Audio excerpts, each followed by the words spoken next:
Assalamualaikum warahmatullahi wabarakatuh. Selamat datang di video kami. Perkenalkan, kami dari SMK Negeri 1 Watulimo yang berlokasi di Jalan Gajahhoyo, Kabupaten Trenggalek. Saat ini SMK Negeri 1 Watulimo memiliki 5 jurusan. Salah satu di antaranya yaitu Agribisnis Perikanan Air Tawar. Kami dari tim KKSI Ikan Hias 2021 akan menampilkan cara pemijahan ikan koi secara alami sampai dengan pemasarannya.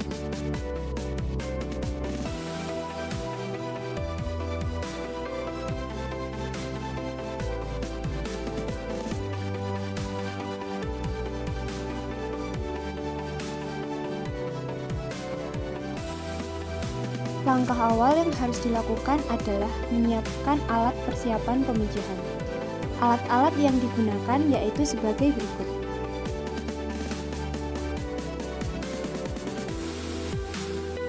Yang pertama ada kolam induk, yang kedua kolam pemijahan, yang ketiga timbangan, keempat jaring, kelima kakaban, keenam sero atau seser besar, yang ketujuh bak, dan yang kedelapan styrofoam.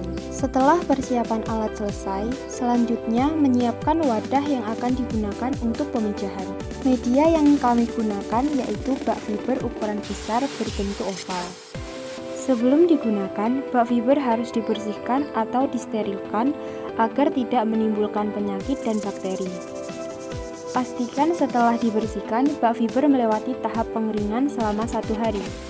Setelah wadah pemijahan siap digunakan, barulah kami bisa mengisi air bersih untuk pemijahan dan pemberokan ikan koi. Jangan lupa memasang selang aerasi untuk kebutuhan oksigen ikan koi. Selanjutnya yang dilakukan adalah pemasangan kakaban untuk persiapan pemijahan. Kita melakukan proses pemberokan untuk mencegah terjadinya pengeluaran feses dalam proses pemijahan.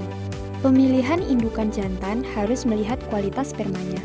Jika berwarna putih kental, maka sperma yang dihasilkan bagus, dan juga fisik ikan tidak boleh cacat.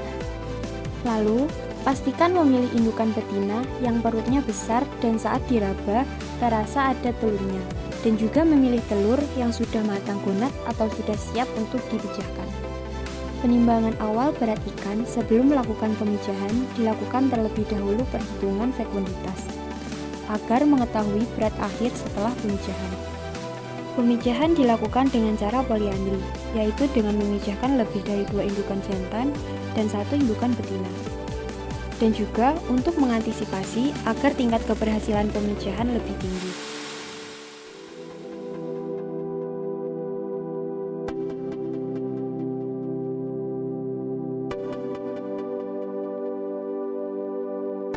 Dan perlu juga dilakukan pemasangan jaring untuk mencegah indukan lompat atau keluar dari kolam.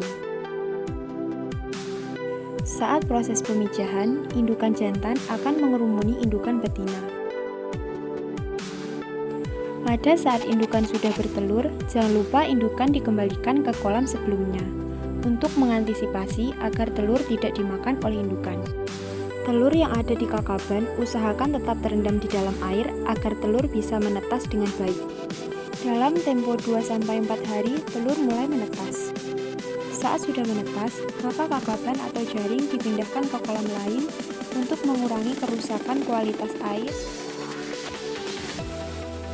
Dan jika ada yang masih belum menetas, maka masih bisa menetas di kolam yang lain dan tidak merusak air di kolam utama atau yang lebih padat isinya. Dan saat itu, telur tidak diberi pakan karena masih terdapat kantong kuning telur sebagai cadangan makanan. Hanya dilakukan pengecekan kualitas air seperti pengecekan pH, suhu, dan DO. Kami mengecek pH dengan rata-rata 7,2, sedangkan rata-rata suhu 28,5, dan rata-rata DO 6,5. Setelah 4 hari, larva sudah bisa diberi pakan karena cadangan makanan sudah habis. Maka dari itu, kami memberikan pakan kuning telur yang sudah direbus lalu dihaluskan dengan cara menyaringnya dengan kain tipis, sehingga larutan kuning telur larut ke dalam baskom yang sudah diisi air.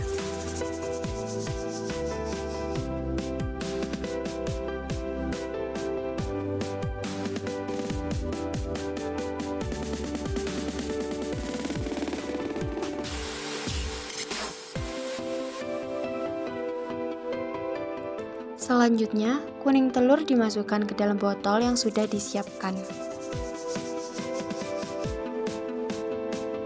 Berikutnya, kuning telur yang sudah dimasukkan ke dalam botol tadi diberikan untuk pakan larva. Setelah berumur 3 minggu, larva sudah bisa diberi pakan alami berupa cacing sutra dengan cara dihaluskan untuk mempermudah larva dalam mencerna makanannya.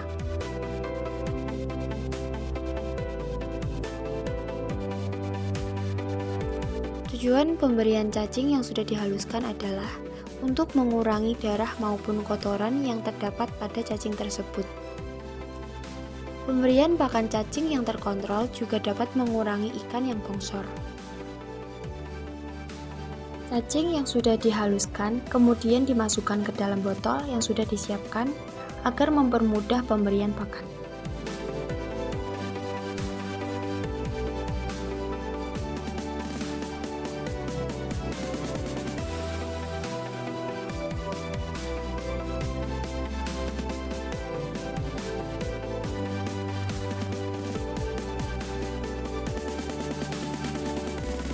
Pemberian pakan dilakukan 2 kali sehari setiap pagi dan sore hari.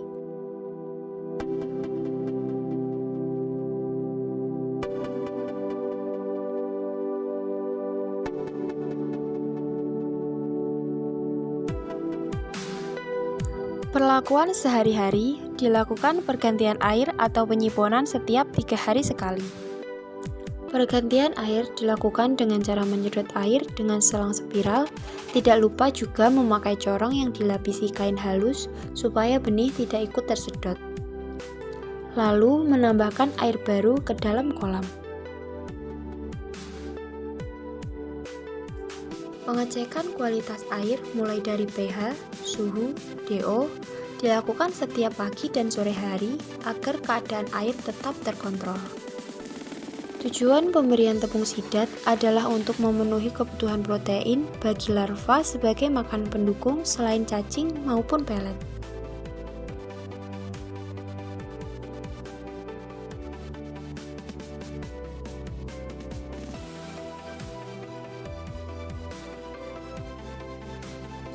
Penyortiran anakan dapat dimulai setelah koi berumur 2 minggu atau berukuran 2,5 cm.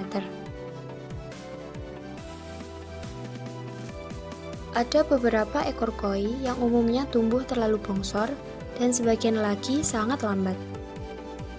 Seleksi dilakukan dengan mengelompokkan koi berdasarkan ukuran dan jenis. Pada saat penebaran benih, usahakan dilakukan dengan perlahan. Karena pada kondisi ini, benih sangat amat sensitif terhadap goncangan. Jika benih sudah melewati 1 bulan, maka dapat diberikan pakan pelet PEV 800 karena bukaan mulut benih sudah sesuai dengan ukuran pelet. Pembuatan fermentasi pakan terdiri dari pakan pelet, mangkuk, timbangan digital, POC, bionutren, serbu herbal, vitamin C, dan juga molase. Sebelum melakukan fermentasi pakan, terlebih dahulu kami menimbang pakan pelet yang sudah ditentukan.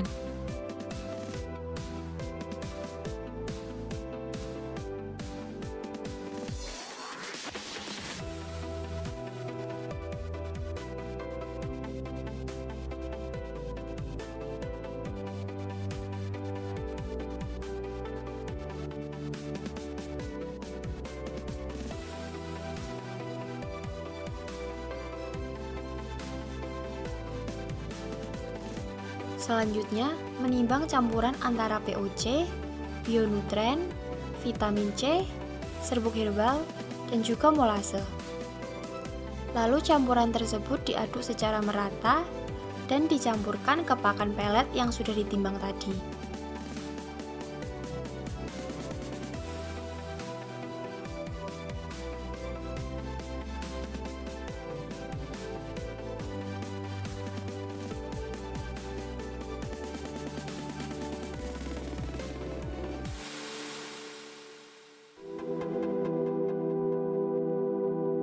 Dan jangan lupa hasil campuran tadi dimasukkan ke dalam plastik dan diikat dengan karet. Lalu disimpan atau difermentasi selama 3 hari sebelum dilakukan pemberian pakan.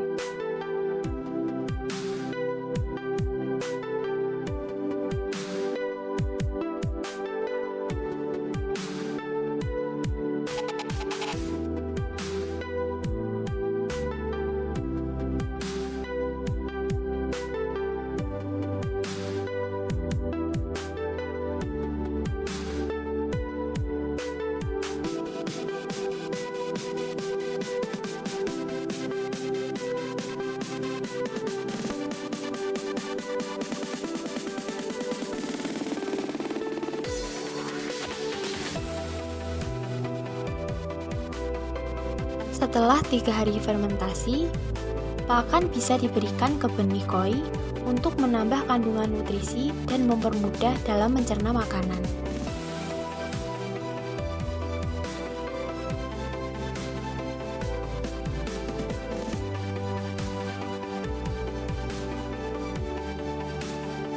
Persiapan yang perlu dilakukan sebelum melakukan packing, pertama, menyiapkan tabung oksigen seperti berikut.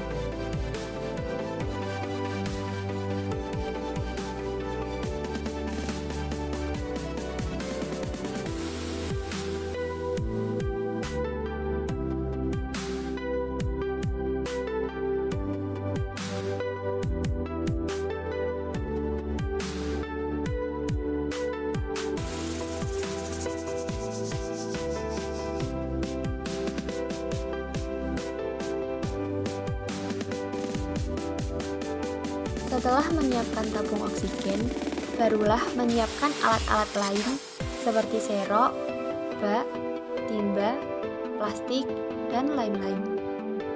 Setelah persiapan alat selesai, barulah kami mengambil ikan koi yang akan dipilih. Tetapi sebelum itu, harus sudah dilakukan pemirukan terlebih dahulu untuk menghindari kotoran atau feses berlebih saat pemasaran. Pada saat proses pemakingan, kami hanya mengisi 1 ekor ikan, karena ikan yang digunakan sudah cukup besar. Jadi, kami usahakan untuk tidak menghambat pergerakan ikan. Kami juga memberikan methyl blue untuk mencegah terjadinya jamur karena air baru. Tak lupa juga, kami menggunakan oksigen yang sudah disiapkan di awal tadi sebagai tambahan oksigen agar ikan bisa tahan lama saat proses pemasaran.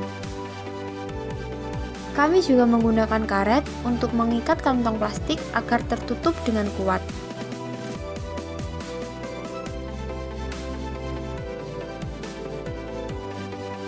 Setelah packing ikan selesai, ikan sudah siap dipasarkan.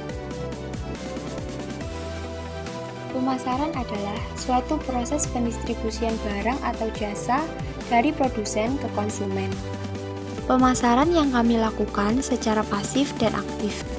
Pemasaran secara pasif maksudnya adalah pembeli datang langsung ke lokasi penjualan untuk melakukan transaksi. Dalam melakukan usaha budidaya ikan koi, maka kami harus mencari tempat yang biasa banyak orang. Karena pada umumnya konsumen akan merasa nyaman jika tempat penjualan produk tidak jauh dari tempat mereka.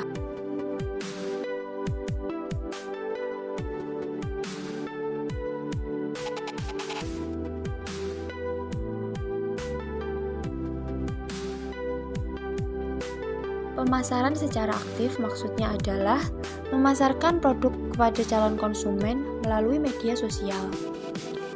Pembeli terdiri dari beberapa kalangan, mulai dari pembudidaya, penghobi, dan masyarakat umum. Wilayah pemasaran meliputi Kecamatan Watulimo. Yang kami jual adalah ikan jenis soa dan beko.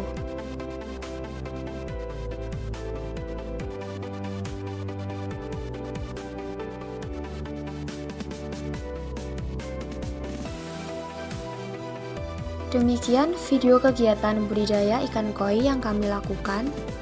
Semoga bisa menjadi inspirasi bagi kita semua. Wassalamualaikum warahmatullahi wabarakatuh.